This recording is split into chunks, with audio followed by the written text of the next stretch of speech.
Assalamualaikum warahmatullahi wabarakatuh. Waalaikumsalam warahmatullahi. Balik lagi bareng gue yang bobrok sama ini. Malam ini bukan Kimas Madit, soalnya udah agak manusiawi. Oke. Madit, gelar akinya lagi nggak dipakai sekarang. Video kita kali ini mau cerita tentang Panglima Perang Kerajaan Cirebon, Kerajaan Demak. Namanya Fathahillah atau Fadilahan atau Tubagus Pase atau Taragil, ya kan? Iya. Yeah. Atau Falatehan. Kita mau cerita itu orang yang naklukin Sunda Kelapa, orang yang ngebangun Sunda Kelapa, Fathahillah, yang menolak kedatangan Portugis ke tanah Jawa, khususnya di daerah Sunda.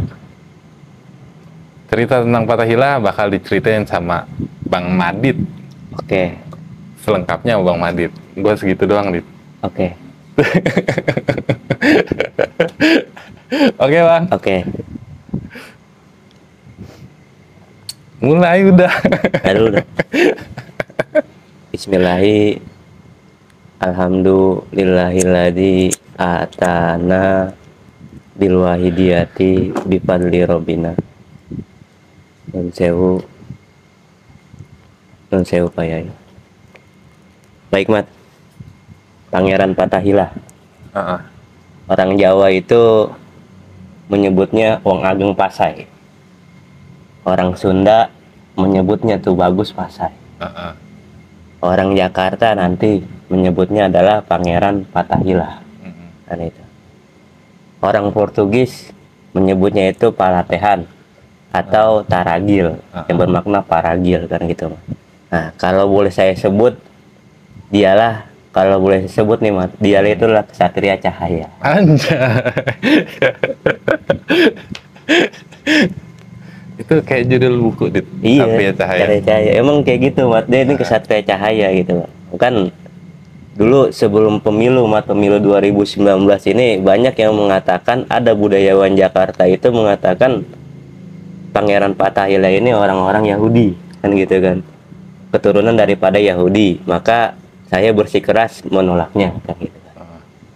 Itu budaya Jakarta pada saat itu pemilu. Nah, sekarang ini kan pemilu sekarang kan Wali Songo itu katanya nggak ada keturunannya, kan gitu kan. Aneh ya, Mat, ya pemilu kalau dulu kan zamannya tuh setan-setan lah, sekarang tuh kenapa jadi wali-wali, kan lucu ya.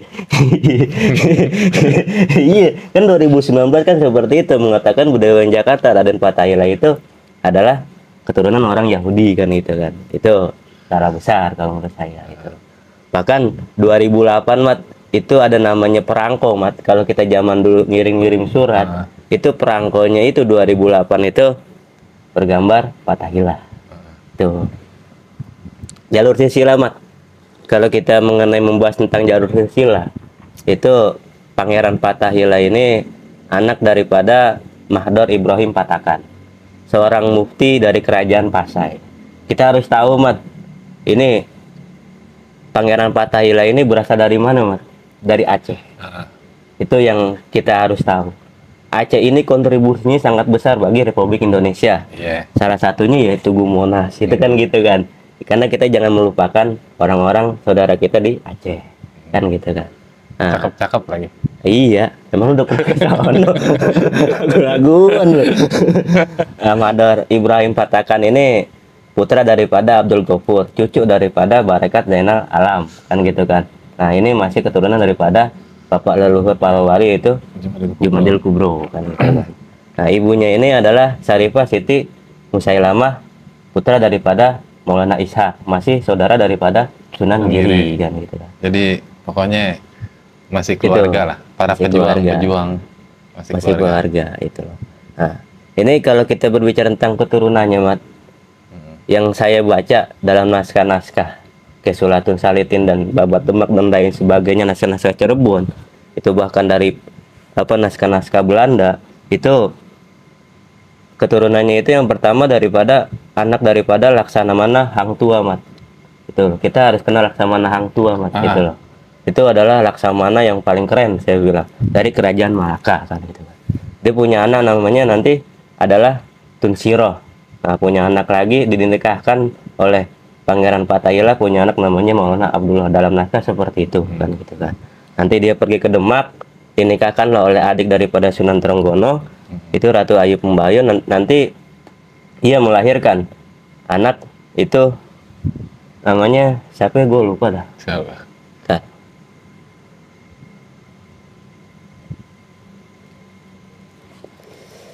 iya saya gue lupa mati. Ya udah. Iya. Nah, tapi saat itu nanti mungkin di jalan cerita baru gue ingat kan gitu kan.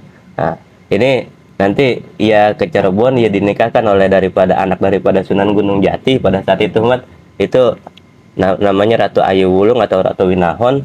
Ini nanti menurunkan namanya anak daripada dia Nyai Rawasi itu menikah dengan Pangeran Sendang Kumuning, turunlah namanya Kesunan Cirebon kan gitu kan. Dan juga nanti anak bungsunya Ratu Ayu dinikahkan kepada Tubagus Angke. Nanti menikahkan Pangeran Jayakarta kan gitu, dalam naskah-naskah seperti itu. Itu Mat jalur-jalur silsilah yang kita harus tahu. Itu. Nah, kalau kita bicara tentang Fatahillah Mat, ia lahir di Aceh kan gitu kan. Karena bapaknya ini adalah mufti. Mufti itu ya penasehat lah. Mufti itu ya orang yang sudah mengerti semua mazhab, dinamakan mufti. Kalau sekarang kan seperti itu, orang yang sudah kalau boleh dibilang mursyid lah, hampir sama kan gitu, walaupun dalam keadaan yang berbeda kan gitu kan. Itu Mat. Jadi ia lahir di Aceh. Nah 1495 kurang lebih seperti itu, menginjak umur Fadilah ini, nama kecilnya Fadilah Mat. Fadilah itu kan keutamaan besar kan gitu kan Allah. Fudoil itu keutamaan kecil kan gitu kan. Sama kayak yang di video daripada lo yang Bang Jamal itu kan Abu Hurairah kan gitu. Hurairah itu kan apa namanya anak kecil, kucing kecil kan gitu kan. Itu isim kabir kan gitu. Nah, ini Mat 1945 ini 1495 ini menginjak umur 20 kurang lebih 24-25, Fadilah ini merantau Mat kemana? Ke Kesultanan Malaka. Sultan Malaka pada saat itu adalah Sultan Mahmud Shah. Tuh. Nah Sultan Mahmud Shah ini kebetulan ia adalah kerabat dekat daripada ayahnya sendiri, yaitu Mahdar Ibrahim Patakan. Karena kenapa? Ia disuruh menerjemahkan daripada kitab ulama Mekah pada saat itu, Darail Kanzum kan gitu kan, itu Mas. Iya. Nah, ia pergi ke Mekah, ia menjadi tentara angkatan laut pada saat itu, maka itu disebutnya adalah saat itu Laksamana Koja Hasan. Itu. Nah, ini orang-orang Tamil Mat, memang orang-orang Tamil ini meresahkan pada saat itu kerajaan Malaka, kerajaan Pasa itu orang-orang Tamil itu meresahkan kan gitu. Karena 1510 saat menginjak usia 25 tahunan, 24 tahunan, itu Fadilah ini Laksamana Koja Hasan ini ada yang bilang difitnah, ada yang bilang mengundurkan diri. Maka 1510 itu ia pulang ke negerinya sendiri, ke negeri Pasai. Tuh. Dari Mekah? Belum. Jadi dari itu Malaka. Dari Malaka ini itu orang dalam sejarah itu orang-orang Tamil melengsarkan, membuat fitnah agar ia apa namanya mengundurkan diri lah, ibarat katakan begitu. Nah ada yang bilang dia juga mengundurkan diri dengan sendirinya. Nah 1510 itu 1511 kurang lebih seperti itu, umur dia mengabdi ke Kesultanan Malaka 15 tahun pada saat itu, ia pulang ke negerinya ke Pasai. Nah, 1 tahun, 2 tahun, kurang lebih 1 tahunan atau 2 tahunan itu ia kembali ke Malaka. Jalur Malaka ditutup Mat. Karena kedatangan apa? Kedatangan bangsa Portugis pada saat itu. Tuh. Nah bangsa Portugis ini kalau boleh dibilang kenapa ia datang ke negeri kerajaan Malaka pada saat itu, karena Turki sudah menguasai perdagangan Eropa Mat. Itu. Nah maka ketika ditutup jalur perdagangan Malaka ini, kerajaan Malaka ini ketika dijajah oleh Portugis ini meminta bantuan kepada siapa? Kepada Demak. Itu. Nah, Demak ini Mat, kalau boleh dibilang, ya kan, dia punya armada angkatan laut, kapal-kapal jung besar. Pada saat itu adalah pabrik perusahaan kapal yang terbesar di Asia. Terletak di mana? Di Semarang kan gitu. Dia bisa apa namanya, kalau boleh dibilang itu, ia bisa menghasilkan 400 kapal, 1.600 ton muatannya Mat. Itu dalam buku Seng Sing Yang kan gitu kan. Iya, kalau nggak salah begitu. Itu Sing Sang Yang Lan kan gitu kan. Itu Mat dari Haji Fangsai kan gitu. Itu Demak itu pada saat itu adalah merupakan armada angkatan laut terbesar di Semarang, pembuatan kapal Semarang Mat. Bayangkan kita bandingkan dengan zaman Belanda, itu di saat penulisnya itu Potman kan gitu, residen Potman itu, Belanda itu cuman bisa membuat 6 kapal Mat dalam setahun, sebulan itu yang jadi perhatian. Maka kerajaan Malaka ini meminta bantuan Kesultanan Demak, kerajaan Demak ini, maka diutuslah pada saat itu Raden Patiunus untuk menaklukkan Malaka. 100 kapal, ya kan, itu kalah Mat dalam pertempuran, hanya kembali dengan 10 kapal. Dan salah satunya itu masih ada itu buat kenang-kenangan itu di Jepara lah kan gitu, kapal jung yang besar itu kan itu. Nah, ini pertarungan kalah pada saat itu, ya kan. Maka 13 Malaka berhasil menguasai Portugis pada saat Portugis berhasil menguasai Malaka pada saat itu, dan Demak kembali. Karena kenapa? Ini satu, kurang yang perbengkalan, yang kedua adalah meriam-meriam Portugis itu lebih canggih Mat. Maka pada saat itu Fadilah atau Laksamana Koja Hasan, ia belajar ke negeri Turki, belajar ke India Mat, untuk bagaimana ahli strategi di sana, bagaimana untuk membuat meriam-meriam atau bedel-bedel pada saat itu Mat. Gitu.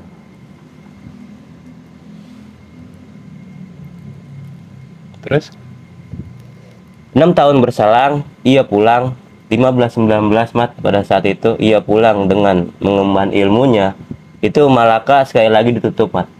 Karena kenapa? Ia sudah berhasil dikuasai oleh Portugis kan gitu kan.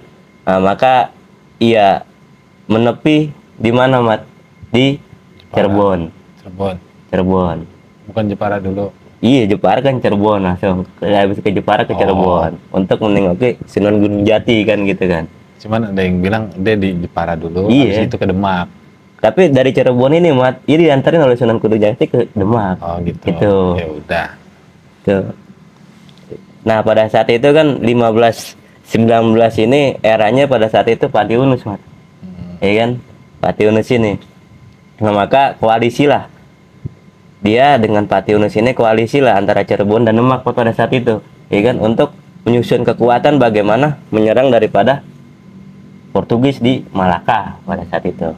Maka 1521 kurang lebih seperti itu ternyata Mat ada peluru nyasar yang mengenai Patiunus pada saat itu. Maka gugurlah Raden Patiunus dengan sebutan Pangeran Saburanglor kan gitu kan. Ini maka pada saat itu menarik pasukan lah.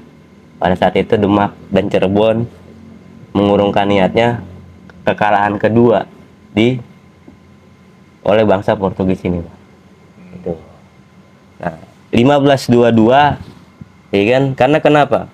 Pajajaran ini kalau kita kembali misalnya Pajajaran Mat, itu kembali ke kerajaan Pajajaran. Pajajaran itu ternyata dia membuat perundingan, membuat perjanjian, membuat kesepakatan oleh Portugis. Di tanggal 21 Agustus 1422 pada saat itu Mat. Itu ia membuat perjanjian pada saat itu. Membuat perjanjian apa? Bahwa Pajajaran berkewajiban, ya kan, mengirimkan 1000 lada sebagai hadiah untuk Portugis kan gitu kan. Dan Pajajaran ini adalah mengizinkan untuk Portugis membuat benteng di Sunda Kelapa. Inilah waktu itu Mat di situ. Nah, di situ Mat. Ya jadi kan bahasanya tetap perang salib ya. Di daerah timur, daerah Arab, Turki itu kan udah diserang, Serang, betul. ya kan? Jatuh Turki, Portugis mulai datang kemari. Betul. Pertama yang diserang Malaka, Betul. ya kan? Dari Malaka akhirnya datang ke Sunda Kelapa. Betul. Ke Sunda Kelapa karena Pajajaran khawatir di daerah Jawa Tengah itu udah ada kerajaan Islam, Demak. Dia khawatir. Iya. Betul. Salah satu alasan dia ngundang Portugis kan karena khawatir sama Demak dan khawatir sama Cirebon. Sama Cirebon. Karena kekuatan Cirebon baru. udah mulai Islam, walaupun Cirebon masih saudara, masih keluarga ya. Koalisi lah. Takutnya seperti Yang di itu. tanah Sunda kan saudara semua. Betul. Akhirnya ngundang Portugis. Ayo, lu gue kasih tempat. Nah, berarti kan waktu itu Sunda Kelapa sebenarnya kalau kita bilang tanah nggak bertuan, Dit. Masih kosong, masih rawa. Betul. Pelabuhan Sunda Kelapa juga kayaknya zaman itu, waktu zaman Pajajaran nggak keurus juga. Betul, karena pada saat itu kan mengizinkan daripada Portugis itu, Pajajaran mengizinkan untuk membuat benteng di Sunda Kelapa. Iya. Untuk menjadi pelabuhan. Karena pada saat itu Mat, bukan di zamannya Sunda Kelapa doang gitu. Pada saat itu Sunda Kelapa memang terkenal dengan pelabuhannya Mat. Itu ibarat kata itu kalau boleh dibilang itu tempat orang daripada yang kita bahas kemarin itu, orang-orang pada berdagang itu tempatnya di situ Sunda Kelapa. Kayaknya sih belum. Tahun itu belum, Sunda Kelapa itu masih sepi. Makanya dikasih Sunda Kelapa gitu. Pelabuhan masih di Banten. Wahana Banten. Iya. Sunda Kelapa itu masih kecil, makanya sama Pajajaran ya udah lu tempatin aja lah. Orang nggak ada orang gitu bahasanya. Akhirnya karena Malaka udah jatuh, ya kan? Akhirnya Demak lah karena sesama kerajaan Islam. Sama kerajaan Islam. Nah, kalau kita mau bilang itu perang salib ya, perang salib Perang antara Islam sama bukan Islam. Akhirnya ngirim utusan ke Malaka, gagal. Dapat kabar Portugis mau kemari, akhirnya mulai diserang. Buat perjanjian. Iya. Benar. Dapat kabar, oh patah hilah.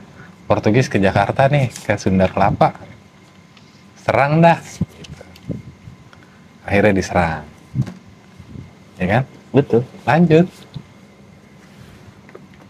Nah, maka dari situ Mat, ya kan, Portugis ini membuat benteng di tahun 1522 itu kan, itu selang berapa waktu kan pasukan daripada Demak ini, karena pada saat itu yang menggantikan Sultan Trenggono kan gitu kan. Nah, pasukan ini menyerang Banten dulu Mat. Iya. Pada saat itu Bantuin Sultan Hasanuddin. Maulana Hasanuddin. Iya. Banten itu. Sebelum ke Jakarta, yaudah noh, Pajajaran masih ada di Banten noh. Banten, betul. Habisin dulu gitu. Habisin dulu, betul. Nah, itu kurang lebih 2000 prajurit yang dikirim bersama juga dengan utusan daripada Cirebon, Maulana Hasanuddin ini kan gitu kan. Maka Banten itu takluk lah pada saat itu. Maka disitulah dirilah kerajaan Banten yang dipimpin oleh Maulana Hasanuddin. Itu Mas. Situ. Nah, nanti 1526 November dari November 1526 sampai dengan 21 Juni 1527 Mat. Maka 21 Juni 1527 ini ya pertempuran yang tadi lu bilang, perang salib itu. Karena kenapa? Ya kan? Raden Fathahillah ini ya kan atas usulan Sunan Gunung Jati. Kalau begitu karena meriam kita kurang canggih. Intinya itu kan meriam daripada saat itu kan meriam-meriam ini kan tembakannya nggak jauh, Mat. Portugis itu tembakannya jauh. Nah, salah satu peninggalan di Museum Fathahillah yang kita lihat di Kota Tua sekarang itu adalah Museum Jago, Si Meriam Jagur. Kan kadang-kadang kan lucu, Mat, kalau kita ini ya nih, Meriam Jagur ini kalau kita baca Meriam Jagur itu belakangnya kan, belakangnya ya. Iya tahu. Iya itu apa gambar jempol kejepit kan gitu kan. Itu zaman dahulu juga menjadi kepercayaan Biar buat punya anak. orang itu bukan pengkhianat, buat orang Punya itu anak. punya anak. Iya, biar orang itu punya anak itu meriam si Jagur katanya seperti itu Mitos, kan mitos. gitu. Itu mitosnya seperti itu. Nah, 21 Juni 1527, iya kan, atas susunan Sunan Gunung Jati. Kalau begitu kita jangan menyerang, tapi memancing. Karena kenapa? Kita tahu kekuatan kita ini, iya kan, meriam kita ini nggak bisa jauh daripada menembaknya daripada Portugis pada saat itu seperti itu, Mas. Maka atas usulan Sunan Gunung Jati pada saat itu dan juga Panglima Fathahillah, ya kan, dan juga dari 3 pasukan prajurit, Mat, Demak, Cirebon dan Banten ini bersatu padu, maka Portugis kewalahan dan dia mundur, Cabut. itu, Mat. Nah, 21 Juni 1527 ini sebenarnya peristiwa yang dimana itu Pangeran Fathahillah, Mat, baru diangkatkan gitu kan. Dan juga sebenarnya bukan Jakarta, Mat, dulu pertama. Itu Patan Mubina. Di Jakarta. Itu pertama kan Patan Mubina itu. Iya. Nah, jadi Jayakarta kan gitu kan. Nah, Patan Mubina kalau boleh dibilang itu kan kalau kita baca Rawi atau Maulid-Maulid itu kan inna patahna laka fatan mubina kan gitu kan. Maka kalau boleh dibilang Maulid itu dari mana ya? Dari zaman dulu Sunda Kelapa kan gitu kan. Dari zaman dulu ketika Raden Fathahillah ini, Pangeran Fathahillah ini menaklukkan Sunda Kelapa, itu udah ada Maulid. Itu yang sebenarnya. Kalau dasar Maulid itu udah ada di situ. Itu Patan Mubina. Maka digantilah pada saat itu menjadi Jayakarta kan gitu kan. Itu, Mat, di situ. Ya, sampai sekarang akhirnya dirayain sebagai hari jadi Kota Jakarta itu. Kemenangan Fathahillah atas Portugis. Fathahillah atas Portugis. Itu. Jadi yang lucunya kan seperti itu. Nah, uniknya sih, kerennya. Nah, jadi saat itu, Mat, dia menetap di Jakarta dan tidak lama berserang menantunya lah, tuh Bagus Angke lah, Mat, yang menggantikannya pada saat itu. Iya, jadi setelah bahasanya kan orang jarang tahu, Dit. Kalau Jakarta itu punya keraton. Punya. Iya, orang jarang tahu kalau Jakarta punya keraton. Ternyata kan waktu zaman Fathahillah, Fathahillah menang atas Sunda Kelapa ya, atas Portugis. Akhirnya kan Fathahillah sama Gunung Jati disuruh tetap tinggal di sini. Iya. Lu urusin Jakarta, Jayakarta, kota kemenangan lah. Iya, akhirnya kan dibangunlah sebuah keraton. Kalau posisinya sekarang dari Kota Tua seberang barat, Betul. di pojokan tuh. Betul. Cuman posisinya antara kali di seberang sininya. Cuman pas zaman Belanda, pas masuk JP Kun, keratonnya dihancurin. Itu yang maka kan Belanda itu menamakan Jakarta diubah menjadi Batavia. Batavia itu kan adalah ibarat kata suku-suku leluhurnya dulu, Mat, yang dijajah oleh bangsa Perancis, Napoleon Bonaparte pada saat itu. Itu, Mat, di situ. Jadi kalau boleh dibilang nama-nama jalan yang kita lihat sekarang seperti Pamulang, Wetas, itu kan nama-nama jalan yang sama dengan pada kerajaan-kerajaan Mataram dulu. Jadi Fathahillah berhasil akhirnya diriin sebuah kota Jakarta. Dan Jakarta waktu itu cuman ada di daerah sono, pelabuhan Jakarta Utara. Kemarin masih rawa. Masih dan hutan-hutan sawah-sawah.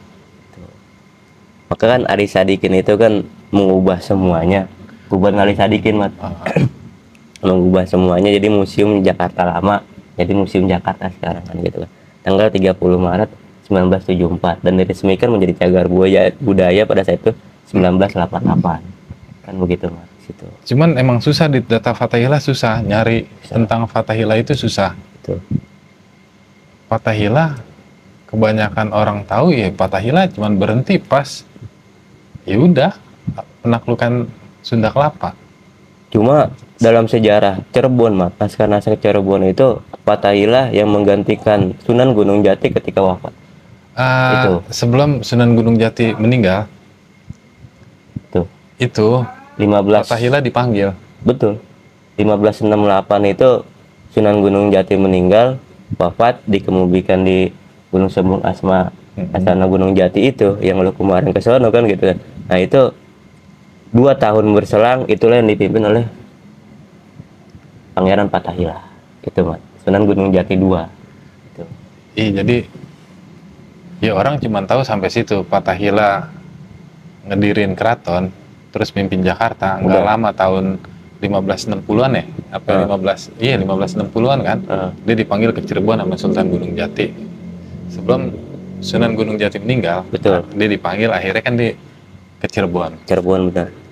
Dan Jakarta itu waktu itu ya kekosongan kekuasaan. Betul. Kalau nggak salah Jakarta waktu itu dipimpin sama Adipati Jayakarta. Jayakarta itu adalah anak daripada Tubagus Sake. Bukan, ada Adipati Jayakarta tuh ada di. Cuma Ada. iya emang gitu. Jadi emang repot juga sih ngomongin Jakarta tuh, Adipati Jayakarta repot. Ada Pangeran Jayakarta, Ada Pangeran Jayakarta, ada Adipati Jayakarta. Gitu. Pangeran Jayakarta satu itu Fathahillah. Fathahillah. Terus setelah dia kembali ke Cirebon, Jakarta kalau nggak salah dipimpin sama Adipati Jayakarta. Cuma ada yang bilang Mat, setelah kekosongan itu loh, itu yang memimpin adalah Tubagus Sangke. Iya, Tubagus Angke itu Itu. selang berapa puluh tahun Itu. setelah Adipati Jayakarta masuk Tubagus Angke. Tubagus Sangke karena ia Dengan gelar menantunya Pangeran Jayakarta, Pangeran Jayakarta 2. Adipati Jayakarta itu nggak pakai gelar pangeran. Itu. Ada yang bilang Adipati Jayakarta tuh ini kalau nggak salah ya, Pangeran Kuning. Kemuning. Oh. Ada yang bilang gitu, cuman emang repot. Sejarahnya itu repot, dicari juga repot juga sih. Emang kita goblok sih. Iya. Emang kan pada saat itu kan yang tadi lu bilang kan ketika Belanda datang itu kan sejarah-sejarah kan semua kan dikelabui Mat. Itu kan. Iya sejarah. Kalau boleh dibilang kan Belanda kan sama Portugis kan sama Mat. Dia awal itu kan cuma jadi mitra dagang. Iya, semuanya kemarin emang mau dagang. Satu dia mau nyari Rempah-rempah. iya rempah-rempah buat perdagangan. Itu. Kedua dia mau God Glory Gospel, bahasanya paling Itu. gampang gitu.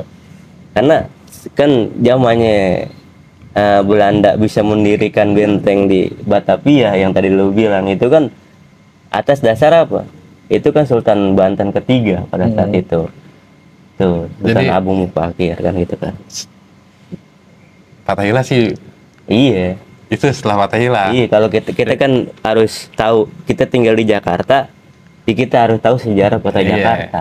Setelah Fathahillah ke Cirebon, itu dipimpin sama Adipati Jayakarta. Jakarta digantikan Habis gitu dengan baru Pangeran masuk Tubagus Angke. Tubagus Sangke, Pangeran Jakarta. Tubagus Sangke ini pernah kita ceritakan dia anaknya daripada Sunan Panjunang. Iya, habis gitu digantiin sama Pangeran Wijayakrama anaknya. Pangeran Jayakarta, Itu. Jayakarta kedua. Habis gitu digantiin lagi Pangeran Jaketra. Belanda mulai masuk kemari itu pas zaman Pangeran Jaketra. Tuh. Dia udah masuk ke Banten, bahasanya di Banten udah Banten. dikasih izin. Di Jakarta juga dikasih izin. Cuman karena pangerannya santai bahasanya ya, bangsa-bangsa asing yang mau kemari Bodo amat. dikasih izin aja. Cuek Selama aja. lu mau dagang dan lu nggak Nggak bikin apa-apa. rusuh, masuk. Cuman kan Belanda nggak mau kalah, Dit. Iya. Saingannya banyak kan. Inggris dikasih, marah dia. Akhirnya lapor ke Banten. Akhirnya Pangeran Jaketra diomelin bahasanya. Balik lagi ke Fathahillah, Dit. Oke, ini kan ada hubungannya nih Mat, Iya. gitu loh. Hubungannya apa tentang cerita kita kemarin Mataram itu sebelum kita masuk daripada Panembahan Senopati kan gitu. Iya, Karena Mataram nggak pernah bisa mengalahkan Banten. iya perang. Itu. Iya karena apa namanya Mataram itu nggak pernah bisa mengalahkan Banten. Itu yang karena nanti kita akan membahas tentang Mataram dan kita akan membahas tentang Gunung Jati, kesukaan Cirebon, kayaknya perlu banyak buku yang saya baca dan mungkin pusing kan gitu. Jadi Jakarta emang tempat berantem dari Tempat zaman berantem. dulu. Jakarta itu tempat berantem. Itu. Makanya orangnya galak-galak gitu. Ya. Galak-galak itu. Kayak Cilincing itu kan keturunan Portugis, banyak Iya, buat itu. banyak. Zaman nama jalan ini keturunan Portugis kan Iya. banyak itu. Itu. Demak, Cirebon, Banten berantem di Jakarta lawan Portugis. Habis gitu Mataram, Cirebon, Banten, Belanda berantem lagi. Pokoknya berantem semua kerjaannya. Iya. Emang tempat berantem. Iya, makanya penjajah itu masuk ya atas dasar apa? Atas dasar visi mereka yang pertama itu, iya, mitra dagang gitu loh. Bersembunyi dengan kata mitra dagang itu, itu, dan punya duit segepokan gitu. Itu yang paling penting. Berarti makam Fathahillah, kita balik ke Fathahillah. Setelah Fathahillah dipanggil kan dia menetap di Cirebon. Dia nggak balik lagi ke Jakarta. Betul. Sampai wafat juga katanya di Cirebon. Itu katanya nggak jauh daripada pemakaman daripada Sunan Gunung Jati. Iya, masih satu komplek lah satu bahasanya. Komplek itu. Ya makanya kita beruntung buat di Jakarta, kenapa? Itu kan Jakarta itu kan Jayakarta itu diambil daripada kata apa? Patan Mubina kan gitu kan. Patan Mubina ini kalau boleh dibilang Maulid dasarnya apa? Ini Jakarta. Jakarta ini kemenangan. Pada saat itu inna fatahna laka fatan mubina kan gitu. Iya, jadi gitu. Waktu zaman Kanjeng Nabi masuk ke Mekah, itu kan ceritanya gitu. Itu. Iya kan? Ada sebelum Jayakarta, nama Jakarta kalau nggak salah ya, sebelum Jayakarta itu ada namanya Sulakarta. Katanya begitu. Pernah dikasih nama Sulakarta. Ini begitu. Makanya begini Mas, kalau kita berbicara tentang sejarah, apalagi Jakarta ini, ya kita harus berterima kasih sama orang-orang Aceh.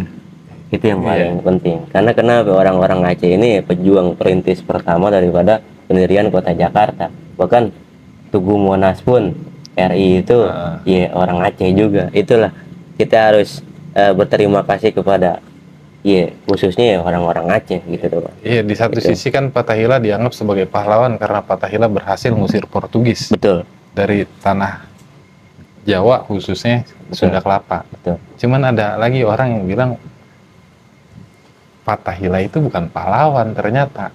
Itu budayawan seperti itu ngomongnya. Dia atas dasar waktu dia nyerang kemari, banyak masyarakat asli sini itu yang mati. Nggak ada sebenarnya. Kata dia begitu, banyak yang mati karena peperangan. Yang namanya perang pasti ada korban. Pasti ada korban. Itu. Mau dari pihak manapun pasti jatuh korban. Betul. Dan itu ya gue rasa dimaklum karena perang. Betul. Efeknya, masyarakat situ ada yang mati, ya perang.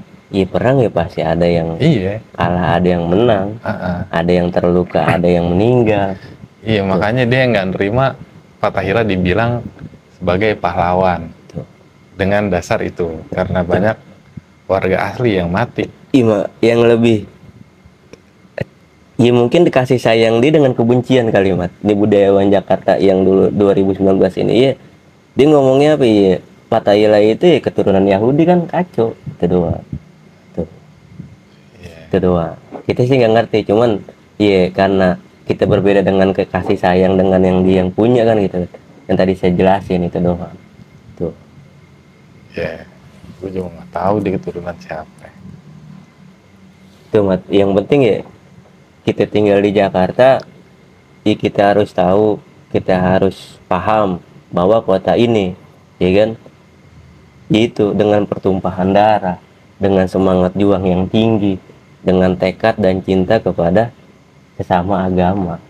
Itu yang terpenting, ya kan. Bukan berarti agama lain kita, ya kan, mengkafir-kafirkan, bukan, tapi ya kita merangkul gitu.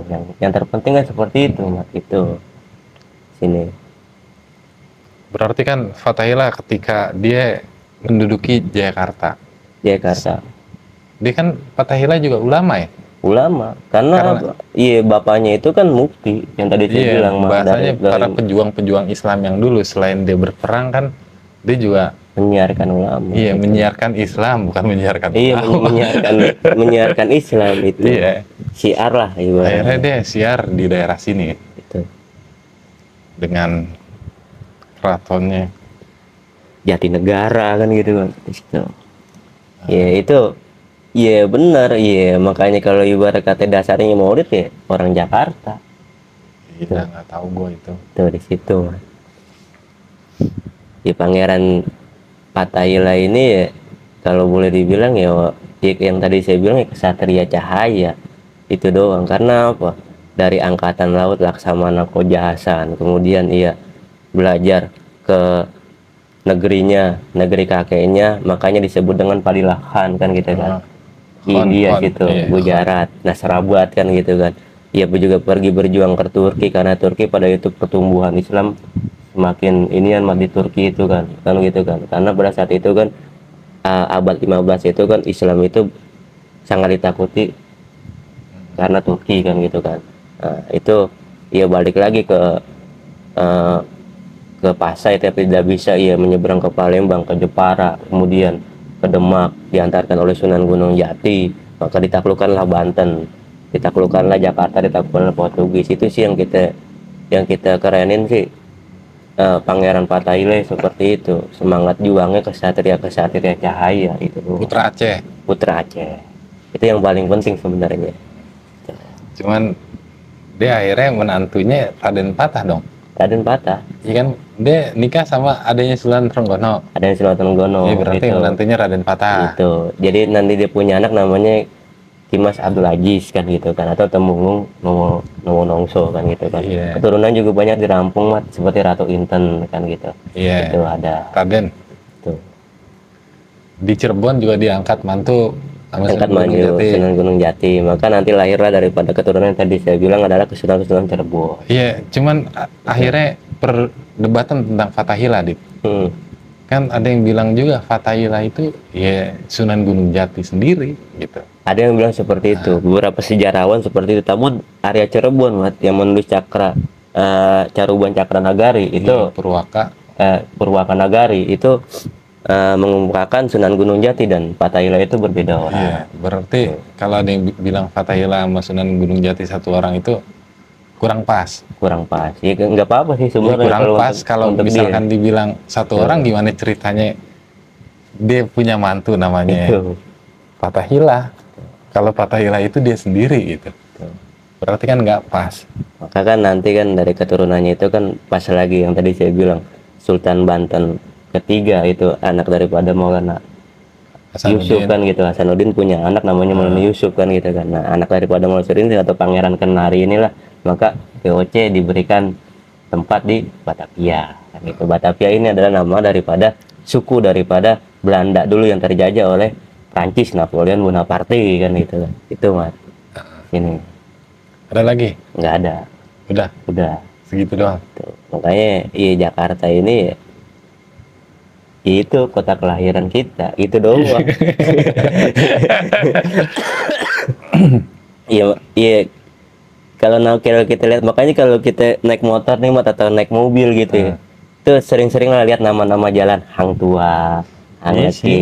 iya itu loh. Terus Pamulang, Cilincing, Mataram itu dari Matraman, Mataram. iya Matraman. Terus pokoknya banyak lah itu dari zaman-zaman dulu Mat. Iya, Itu kebagusan. bagusan itu. Pokoknya kita harus ingat, oh ini kan gitu. Itu Mat. Kojan, Pecinan. Iya, itu. Situ. Karena kan Pajajaran ini kan bahkan Prabu Pucuk Umum kalau nggak salah, apa Prabu Sulawesi, karena Pajajaran, Sunda Galuh, Sunda Kelapa ini kan saudara semua. Ya, saudara. Itu. Ya, cuman ya dia nggak terima karena kan di situ kan ada orang Islam. Iya. Karena kekhawatiran Islam bakal memenuhi Sunda. Ditambah lagi Demak pada saat itu menjadi kekuatan superpower karena armada angkatan lautnya, markas besarnya itu ya di Semarang. Itu, Mas. Iya, dekat emang dari Itu. Demak ke Semarang. Itu yang ibarat kata tadi itu ya saya bilangin dia bisa membuat kapal 400 kapal dengan muatan 1.600 ton kan gitu kan. Itu luar biasa sekali saya bilang. tuh di zaman itu kan itu. Cuman setelan lu hari ini beda. Iya. Karena kenapa mati kan kalau kemarin kita bahas tentang orang-orang tua saya gitu loh, orang tua saya orang Boyolali kan gitu. Iya. Ih, kan makanya kita bahas kayak Tongging Simo kan gitu kan, ada patung Simo ya kan. Nah kalau orang ibu saya itu orang Solo lah, yang ibarat kata kemarin kita bahas ya Ki Gede Mataram. Nah, saya ini orang Jakarta kan gitu kan. Jadi kalau Jakarta Itu. setelannya Iya. beda sedikit. Sedikit. Besok balik ke Jawa setelannya beda lagi. Iya, iya karena kita menghormati orang tua saya kan gitu kan, itu Mas, itu Nggak ada lagi nih Pak. nggak ada lagi. Itu Iya. Kalau kita cari arsip-arsip tentang Fathahillah itu sedikit karena hilang, bahasanya hilang. Kalau nggak hilang ya sengaja dihilangin. Makanya cerita tentang Fathahillah itu keseringan berhenti sampai penaklukan Sunda Kelapa. Setelah itu udah nggak ada. Ada lagi ntar pas dia dipanggil sama Sunan Gunung Jati tuh. dan akhirnya wafat di sono di Cirebon. Karena rokoknya juga udah habis. Iya. Gue rasa cukup ya. Oke. Sekian. Bobrok terus, damai selalu. Assalamualaikum warahmatullahi wabarakatuh.